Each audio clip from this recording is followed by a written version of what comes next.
Bienvenidos. Bienvenidos a la exposición Autores de la Economía, creado por Laura Gómez y María José Sarmiento. Un maravilloso recorrido en el tiempo sobre los principales autores y sus aportes a la economía. Iniciamos. Entramos a nuestro primer espacio, donde encontraremos la era antigua y la escuela escolástica. En el mundo antiguo, de acuerdo con la particular visión europea de la historia, abarca desde la prehistoria de los pueblos de Asia Menor y Norte de África hasta la Edad Media de Europa. Los pueblos del Asia Menor y del Norte de África se caracterizaban por el control del Estado sobre la producción agrícola y minera, el comercio entre los pueblos vecinos y lejanos a cargo de comerciantes independientes, la producción de bienes manufacturados por artesanos libres y las grandes construcciones por iniciativa gubernamental y mediante la contratación de la mano de obra. Autores importantes. Genofonte, 430 a.C. al 355 a.C. Fue un filósofo, militar, político e historiador discípulo de Sócrates. Su libro Anabasis se usa en la actualidad como un buen ejemplo de la forma de escribir historia.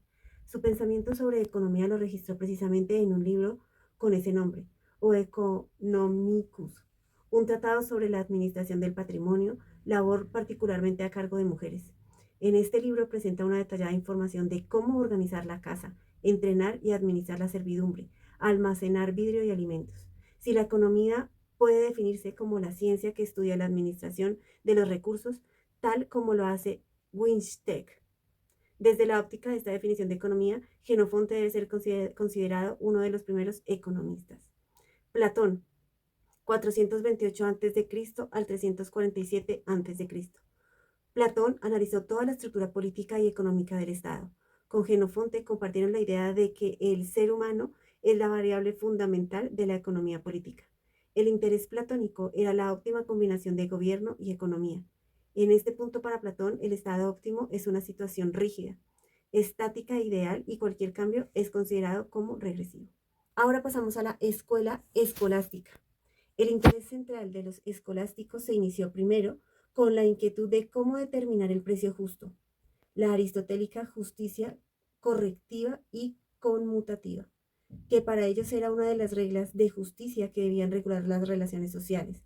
Segundo, con el rechazo a la usura por considerar que el dinero por sí mismo no podía generar valor, pues esta era una capacidad que solo se le podía atribuir a las personas. Santo Tomás de Aquino, de 1225 a 1274. Reforzó un poco la teoría del valor aristotélica sin dejar a un lado la moral cristiana de la época. Es por eso que no llegó del todo a crear una teoría concreta del valor de manera racional como la que surgió más adelante. Santo Tomás habló de un orden natural de acuerdo a la creación de Dios y su teoría de la demanda es una simple noción entre la relación de la utilidad humana de los bienes en comparación con el lugar que ocupan en el orden natural de la creación. En nuestro segundo ambiente encontramos la Escuela de Salamanca y el mercantilismo capitalista. La Escuela de Salamanca fue un grupo de juristas españoles del siglo XVI, alumnos de Francisco de Vitoria, formados en la Universidad de Salamanca que se dedicaron al pensamiento económico, motivados por la notable inflación generada por la llegada de metales preciosos desde las colonias en América. Aquí encontramos a Martín de Azpilicueta. Nació en 1493 y murió en 1586. Controvirtió la tesis aristotélica sobre la esterilidad del dinero y expuso la teoría cuantitativa del dinero una década antes de que lo hiciera Jean Bodino, con Diego Cavarrubias, alumno de Azpilicueta y redactor de los derechos del Concilio de Trento. Las teorías de la Escuela de Salamanca se convirtieron en una doctrina oficial de la Iglesia y parte del derecho canónico.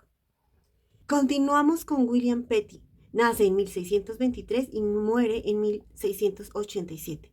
Fue uno de los primeros pensadores en trabajar sobre la medición de variables económicas. Su interés se basó en los problemas prácticos que surgían en la economía de la época. Se destacó por dar aportes importantes a la teoría del dinero y del valor. Pasamos con nuestro autor Bernard Mandeville. Nace en 1670 y muere en 1733. Mandeville fue un británico filósofo y escritor satírico. Su obra más conocida fue una sátira titulada Zumbido de colmenas o Pícaros honrados, publicada en 1705, y que fue más conocida como La fábula de abejas o Vicios honrados, el nombre que le dio en la redacción de 1714. En ella expone una idea que circula en Europa acerca de que el egoísmo podría producir beneficios para todos a través de la cooperación inconsciente, lo que más tarde Smith llamaría mano invisible. Dedujo de esta tesis que el bienestar social es mayor cuanto menor es la intervención del Estado, pero anotaba que la intervención podía ser benéfica si lograba encauzar los vicios privados de una manera hábil. Otra idea importante que contenía la fábula es que la división del trabajo mejora la productividad. Los invitamos a nuestro tercer ambiente, donde encontraremos la economía clásica y los neoclásicos. Iniciamos con los autores principales. Adam Smith, escocés, nace en 1723 y muere en 1790. Causó un fuerte impacto con la publicación de su trabajo Investigación sobre la naturaleza y causa la riqueza de las naciones, el cual todavía se edita y es más conocido con el nombre de La riqueza de las naciones. Los aportes más importantes: la recopilación y sistematización del saber económico existente, junto con la cuidadosa retórica de su exposición, y una visión más moderna de incorporar el capital, el trabajo y el comercio como fuentes de valor. Smith destacaba la individualidad del hombre y afirmaba que el papel del Estado es permitir el libre desarrollo y actividad de los individuos para que estos actúen de manera espontánea y puedan satisfacer sus caprichos y necesidades. Seguimos con Jeremy Bentham, nace en 1748 y muere en 1832. Jeremy propuso el utilitarismo. Basa su filosofía en que la única norma moral que se tiene en cuenta a la hora de tomar una decisión es la utilidad. Así, las acciones eran buenas y tenían a procurar la mayor felicidad para el mayor número de personas. Un argumento que hace pensar que el utilitarismo nace del hedonismo. La felicidad era el equivalente al placer. Ahora pasamos a la escuela neoclásica. La escuela que se propuso recuperar la teoría clásica de las desviaciones introducidas por los marginalistas, la neoclásica. Entre ellos, uno de los autores más importantes es Heinrich Gaussen, en donde expone dos leyes. La primera ley expone que la satisfacción adicional que se obtiene del consumo de un bien disminuye con el incremento del consumo y llega a cero cuando se logra la saciedad.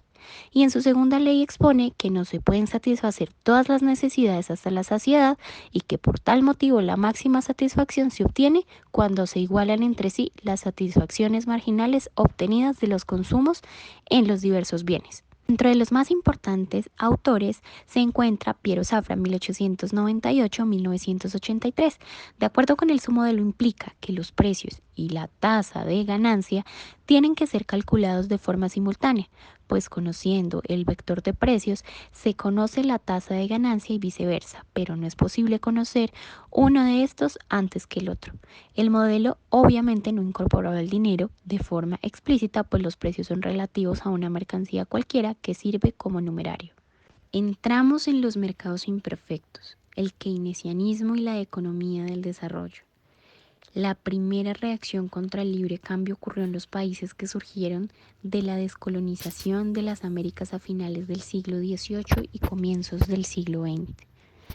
Ya entonces inició una serie de trabajos sobre la competencia imperfecta, en particular sobre el fraccionamiento de los mercados. Es por eso que debemos tener presente algunos autores importantes como Alexander Hamilton, 1757-1804, quien logró imponer sus criterios sobre los intereses de los estados del sur, cuya producción con la mano de obra esclava estaba orientada al mercado internacional y que no veían ninguna ventaja en dejar de comprar bienes intermedios y de consumo a una industria ya avanzada como era posiblemente la inglesa, y convertirse en compradores de una industria de ciernes con menor calidad, pero con precios más altos. Otro de los más importantes y reconocidos es Maynard Keynes, 1883-1946.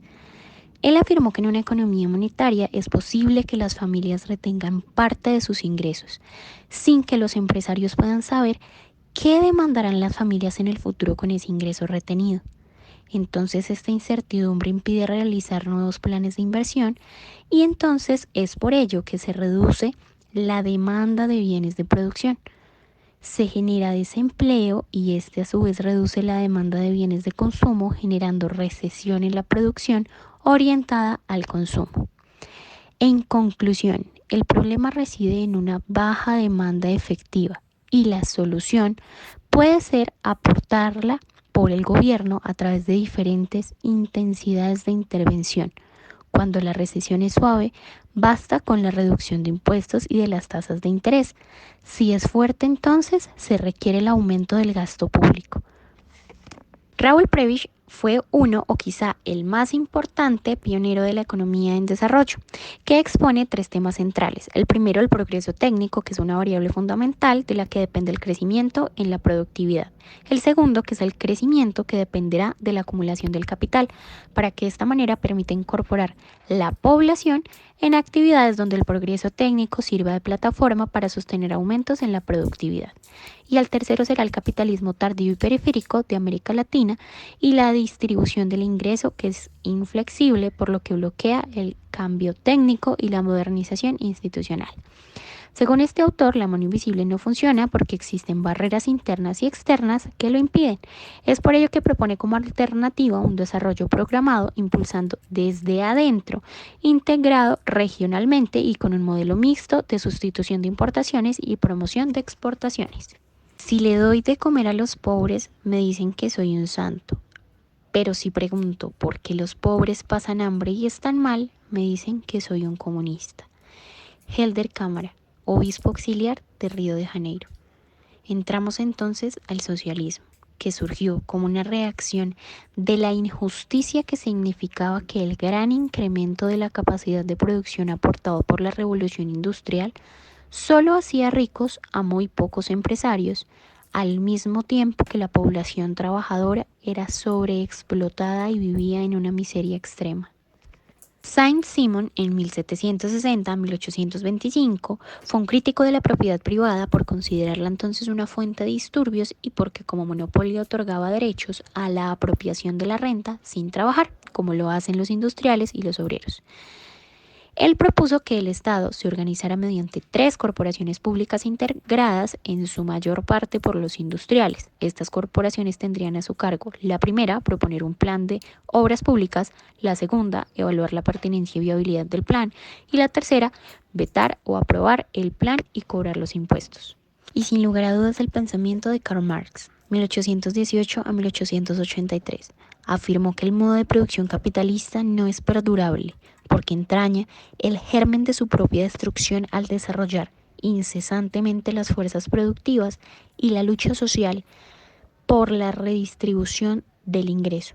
La producción se incrementa por dos vías. La primera, porque la concentración del ingreso permite una alta tasa de inversión, y segundo, porque la evolución de las fuerzas productivas aumenta la productividad.